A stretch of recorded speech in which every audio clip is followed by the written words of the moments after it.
Ну, заказ шежире взял на данный момент. Получается, на день рождения. Мынадай кәдесиді дайындау үшін кем дегенде 2 күндей уақыт қажет. Крагистен жасалған осындай іспеттес сыйлықтардың түр-түрі дәл осы аядай ғана шеберханада жасалады. Медет Сағынаев бұндай дүние жасау идеясы ойда жоқта келгенін айтып ағынан жырылды. Нәтижесінде хоббиін кәсіпке айналдырып, бүгінде табыс тауып отыр. Шежире чисто случайно, люди просили уже на подарок. Шежире жасауға келетін болсақ, адамдар креативті өте ерекше қайталанбайтын сыйлықтар жасауды өтінді. Міне ойлана келе тарихтан сыр шертетін шежире жасап көрдім. Кейін тағы бірнеше түрін жасадым. Халыққа ұнады. Мен жеке кәсіпкермін. Мен сыртқы жарнамамен айналысамын. Көбіне мектептер мен балабақшалардан тапсырыс аламын. Негізгі жұмысым кран машинисі. Бірақ демалыс күндері өзімнің сүйікті ісімен айналысқанды жақсы көремін.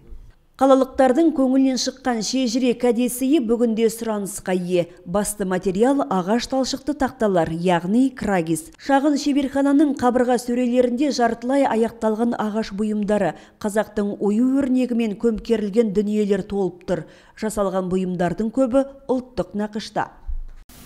После этого уже начал другие поделки делать. Басқа да көптеген бұйымдар жасаймын. Құран кітабына арналған ағаш тірек, қабырға сағаттары, тойбастарлар, қорапшалар, сызғыштар, жалпы тапсырысқа байланысты кез келген затты жасай аламын. Мерекелерде тапсырыстар арта түседі, ұжымдық тапсырыстар болып тұрады. Қазір Наурыз мейрамына дайындық жүруде. Кейіпкермен тілдесу барысында оның арғы-аталары ұсталықпен айналысқанын, қолөнерге бала кезінен ынта қойғанын аңғардық. Өсе келе ол ағашты кесіп, жонып, күйдіріп, небір туындыларды жасауға кірісіпті. Қазірде шағын шеберханасында сүйікті ісін серік етеді. Ну, в дальнейшем планы мне расшириться.